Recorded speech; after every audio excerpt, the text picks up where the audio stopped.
Shalom God Lovers, kebaikan Tuhan melingkupi setiap kita hari ini. Kasih setianya yang menjadikan kita baru di dalam Tuhan. Bersyukur buat hari baru yang Tuhan beri. Percaya bahwa hari ini ada Tuhan yang melangkah bersama dengan kita.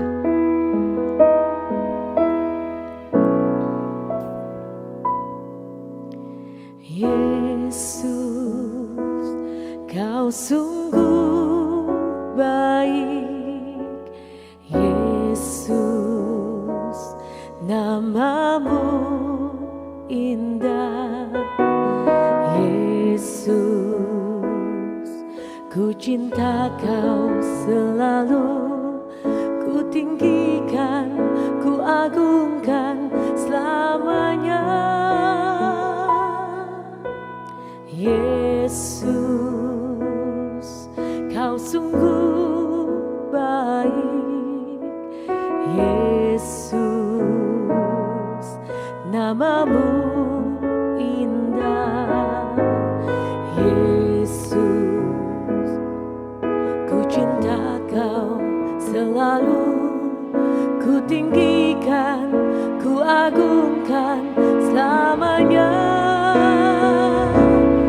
Ku mau memujimu, ku selalu pujimu. Ku mau menyembahmu, ku selalu sembahmu. Kau yang layak terima semua pujian. Kemuliaan hanya bagi Tuhan. Kemuliaan bagimu Yesus. Haleluya.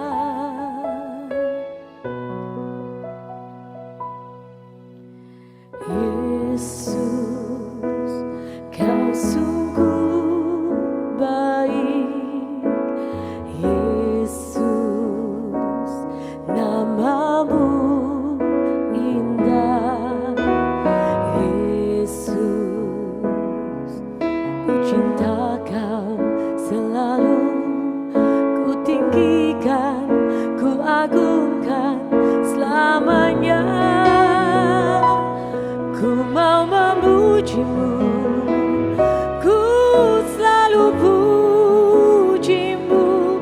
Ku mau menyembahmu, ku selalu sembahmu. Kau yang layak terima semua pujian. Kemuliaan hanya bagi Tuhan.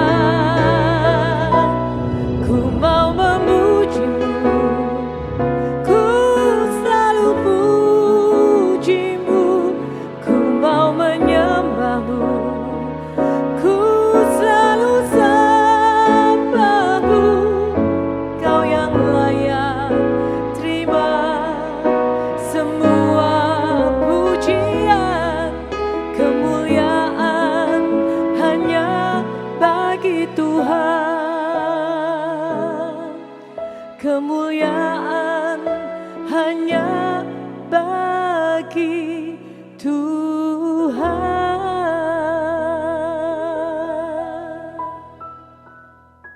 Shalom, God Lovers.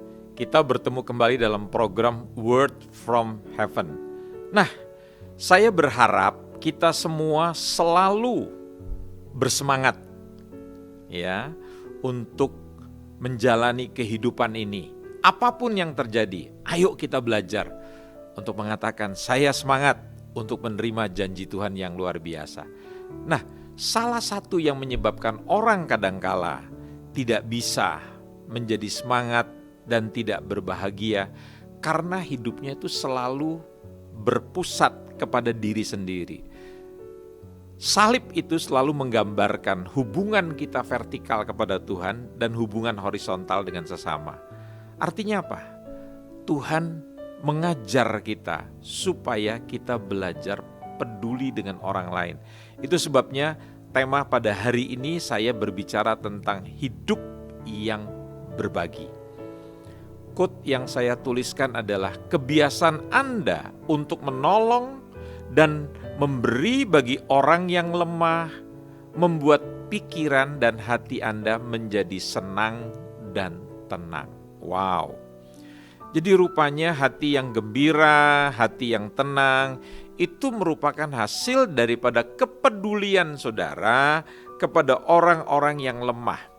Seringkali kalau kita pesta ya, kita mengundang orang-orang yang kira-kira bisa memberikan balasan yang setimpal dengan apa yang kita perbuat pada mereka.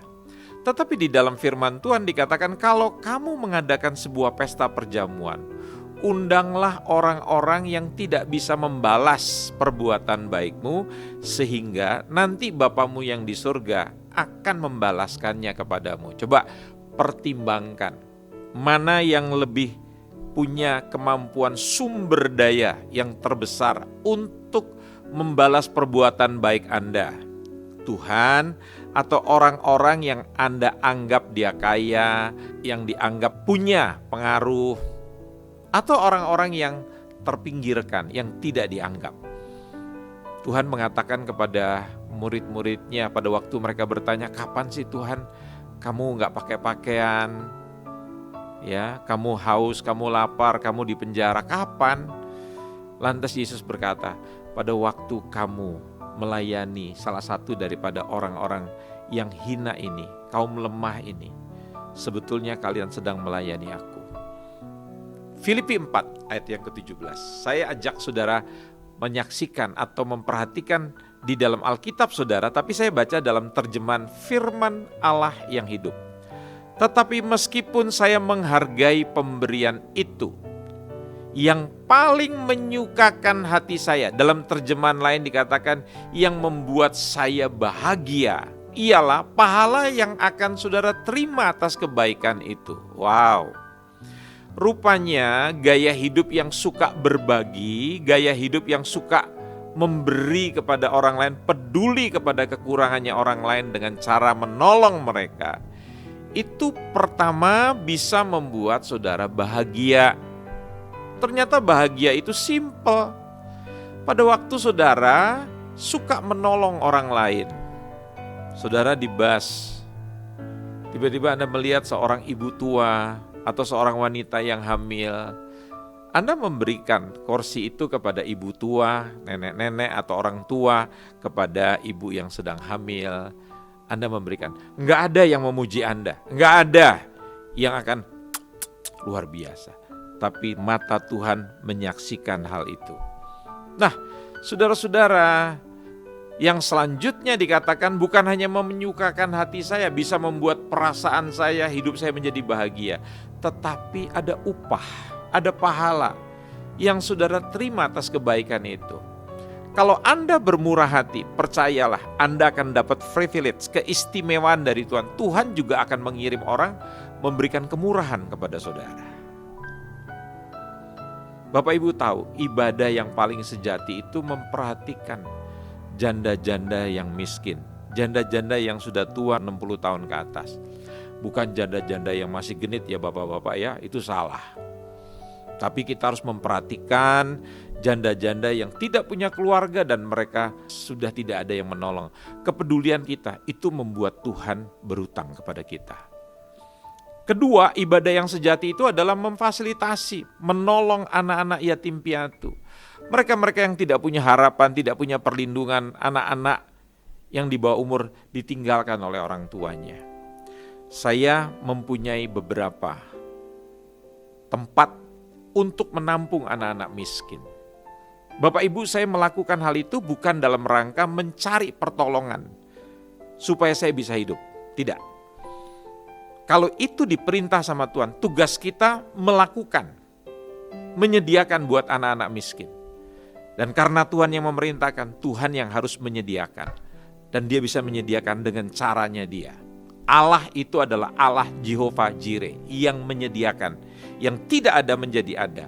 Jadi Anda harus percaya pada waktu Anda melakukan kebaikan pada orang lain, Tuhan akan memberkati saudara berlipat kali ganda. 28 tahun saya melayani di panti-panti asuhan yang kami adakan. Tidak pernah mereka makan beras, bantuan pemerintah yang disebut beras miskin, nggak ada. Mereka makan beras yang baik. Mereka makan dengan gizi yang cukup baik. Mereka bersekolah dengan baik. Mereka mendapatkan pengasuhan yang luar biasa. Kami tidak mau anak-anak itu menjadi stunting, tidak bertumbuh. Jadi kami memperhatikan kesehatan pendidikan yang terbaik, sehingga kami berdoa mereka punya masa depan yang luar biasa. Bapak Ibu tahu, kepedulian kita, kepedulian kami pada orang-orang yang seperti demikian, itu membuat Tuhan berhutang kepada kami, berhutang kepada Anda. Nah, pilihan ada di dalam hidup saudara. Jangan jadi orang yang pelit, sementara nama Anda dermawan, tapi Anda pelit, gak cocok. Ada baiknya mungkin ganti nama Kirman, Kikirman, manusia kikir. Kalau Anda dermawan, jadilah orang yang suka membagi, jadilah orang yang suka memberi. Sahabat baik saya pernah berkata begini, tidak pernah ada orang yang menjadi miskin kalau dia suka membagikan hartanya kepada kaum-kaum yang terpinggirkan, kaum-kaum yang lemah. Justru Tuhan akan memberkati, membuat Tuhan berhutang. Nah, percayalah saudara-saudara, mulai hari ini jadilah orang yang peduli dan membagikan apa yang menjadi berkat Tuhan pada diri saudara, pada orang lain. Kita berdoa. Bapa yang baik, terima kasih buat hari ini. Kami percaya bahwa anak-anak-Mu yang mendengarkan firman ini terberkati, dan kami mau belajar hidup seperti Tuhan hidup, yang selalu belajar memberikan yang terbaik buat kami semua, buat orang lain. Bahkan Tuhan memberikan nyawanya buat kami semua. Di dalam nama Tuhan Yesus kami berdoa dan kami mengucap syukur. Amin.